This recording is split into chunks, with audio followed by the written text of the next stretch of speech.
Hey there. Okay, I'm doing something which I've never done before in my first official video with I think this is my kid. I mean, you're probably mine, right? Yeah. But because if he's not mine, it's gonna be a very funny story to the cops. And we're doing our first time over the weekend. I'm not sure if anybody knew about this. James Cameron and in his infinite wisdom and also the search for more money released the 25th anniversary of the mega blockbuster Titanic. And the funny part is it's just the snake eating its tail and a constant reminder of fuck, I'm old.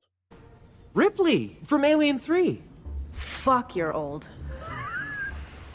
It's to the point that, Titanic, I never saw it in theaters, if you can believe it. I just was 15 and didn't care about this kind of stuff in a chick flick, but I was 15 going on 16 when it came out, and he's 15 going on 16 when it's coming back out for the 25th anniversary, and it's just like, holy shit, my damn mind can't wrap my head around this shit. Like, Oh no, I've gone cross-eyed.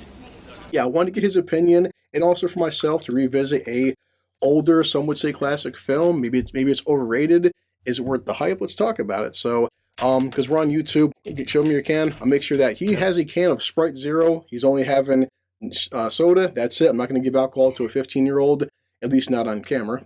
I'm a bad father. I'm drinking my Sprite Zero with some good old Mr. Boston, trying to finish his stuff up, and yeah, so he's going to pop it open. We're going to do our little toast here, and I'm going to give my opinion as somebody who's like an old man now. The Titanic, how is it? How does he feel about his generation? Is it worth the hype? Etc., etc. Okay. The point of the lazy review is we're just talking off the cuff. But ready? Toast, and let's try this out. Oh yeah. Oh yeah. All right, guys. So yeah, my first official laser review with this kid. I'm pretty sure is mine, and never did a DNA test. But anyway, so 25 years later, I hope you enjoy what we have to say, and well, enjoy the intro.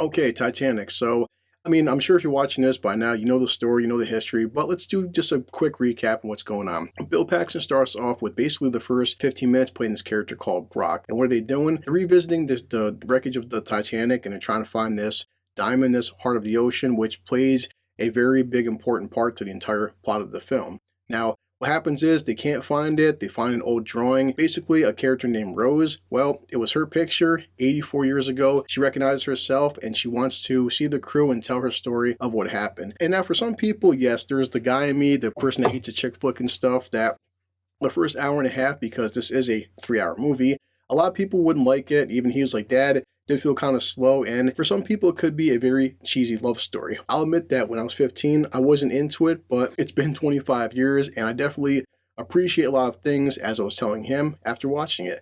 Small things like when Jack first meets Rose, well, she's not doing too good. She's in a very crappy marriage. She's in an arranged marriage, and she's marrying for status and wealth and not love. She's thinking about ending it all, jumping off the damn Titanic, and Jack, he grabs onto her and says, I'm not going to let go. And that pays it forward at the very end when Rose says to Jack, I'm not going to let go. And that's so poetic. As getting older, I appreciate more now the script and the nuances that James Cameron did, because you have Jack, who's just a simple man. He doesn't belong there. He got there by luck. He meets a girl that, by all accounts, he's not good enough for. She's way out of his class. This could be Romeo and Juliet. This could be Aladdin and Jasmine.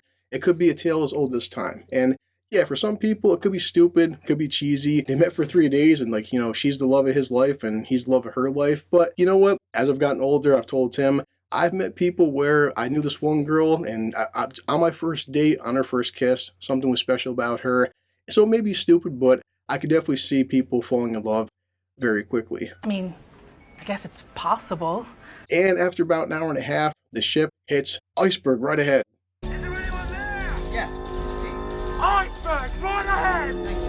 Now, the last half of the film, or the second act, is a very awesome disaster flick. And some people could say that, okay, skip away the first half and just take away the whole cheesy love romance bullshit. And as a disaster film, it's unparalleled to none. And even after 25 years, you appreciate the work and the choreography, the mixture of practical effects and also CGI that James Cameron did. I mean, by all accounts, Jesus Christ, guys, there's a reason that James Cameron raised the bar.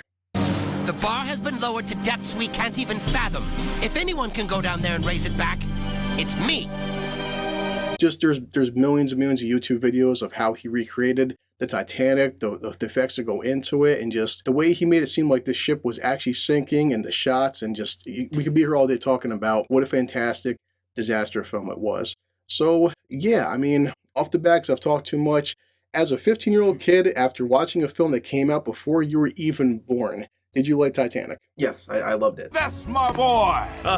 What'd you like about it? I like the whole disaster flick part. I like the whole like third act. Third act was honestly my favorite part. Soothing action, action, action. First act is a little slow, I would say, with the romance, but I sat through it. You know, it's not making the movie bad, but you know. But he grew impatient. I'm not gonna lie, I walk out crying. He's like, Dad, I didn't cry, something wrong with me? And I'm like, yes, you're a soulless little heartless bastard, you know? He's a villain. At 15, I wouldn't have cried during this film either. But the past 25 years, I've been through so much shit that, You are soft, weak. yes, just said, seeing what Jack goes through, and we talked about it, buddy.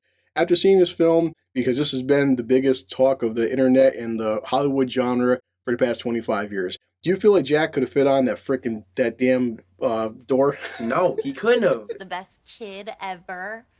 In the movie, you even see it. Like, he tries to get on the door, and then he can't. He falls off. You know, seeing Rose when they fast forward back to the present, or, 25 years ago present, but when they fast forward, besides making this a disaster film, also making this a love story, it's just such a more, tragedy, because she breaks down that they had, the premise of Titanic was the ship that couldn't be sunk, the ship that not even God himself could sink, and God was like, I can't sink the ship? Well, fuck you then. Go fuck yourself. They didn't put enough boats in here. 1,500 people went into the sea when Titanic sank from under us. Rose was one of 6 people that lived, and he's seen this. You've seen babies dead. You see women holding their fucking children. You see men, women, old, doesn't matter. 6 out of 1,500. And at one point, one of the characters is telling another character, like, my God, man, what are you doing? He's like, one boat has 12 people. Load more people up. Oh, sir, we're worried about the weight. He goes, the weight? Are you fucking stupid? These boats are retrofitted. They've been tested to fit 70 fully grown men, and you're putting 12 people or 15 people into a boat. And that's a class system. That happens back in the 20s, happens even fucking nowadays, that the rich don't care. They're all safe. They're all nice and warm on a freaking boat, and watching 1,000 people freaking die in open fucking water. And it's a true tragedy. At the end, I gotta say this, that I understand why she did it. for Rose at that point, it's been 84 years that she's been holding on to this necklace. And to her, it's just a rock at this point. It has no value. It wouldn't matter if this thing is worth $5 or $5 billion. It's her last remaining memory of Jack, and she wants to bury it with Jack. I'm not gonna lie, and he was next to me. I'm crying my freaking eyes out, because Your father is very weak. just imagine for a second, just 1 second, that it's been 84 years. Everybody watching this, all of us have some secrets that we'll probably take to the grave. And some people have things we just can't talk about. And Rose tells her granddaughter that I've never spoke about Jack, not even to your grandfather, up until this point. Because one of the men doing the expedition tells Rose that we checked all manifests, we checked all records.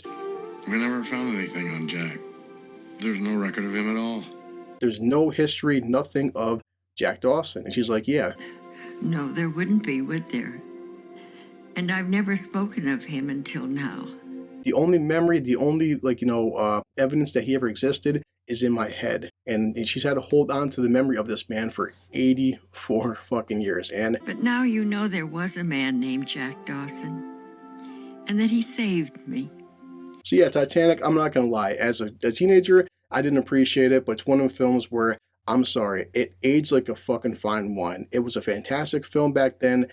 It's a fantastic film now. If you're a dude that's a manly man like me, and back then I cared about Arnold and Stallone and action films and Jason Statham and shit like that, I get it. But as an older person, I do respect the love story and just the cinematography and all the hard work that Cameron put into this. And as a 15-year-old for the modern generation, if he can like it, Maybe there's hope for us. that really says a lot about James Cameron and the power that he has as director. Because yet again, James Cameron, for myself, for my son, from two different generations, he's raising the bar. His name is James Cameron, the bravest pioneer. No budget too steep, no sea too deep. Who's that? It's him, James Cameron. I had a blast. He had a blast. Any final words before we get out of here? I mean, if you're interested in a disaster movie, you can go see this. And yeah, and this is my first official review with my I'm pretty sure my offspring, but yeah. Is he adopted? Yeah, so I'm going to toast to him. We're going to get Bender. We are both going to check our watches. He's got school. I got work, and don't worry, he'll be working soon because he's lazy and shit. But anyway, let's toast this. Let's get Bender in. Hope you like my first father-son classic kind of review. Okay? Ready? Let's go get Bender. This calls for a drink. This stuff is delicious. Now, his school, in terms of my job, I hate my job. and then I have to head back to work.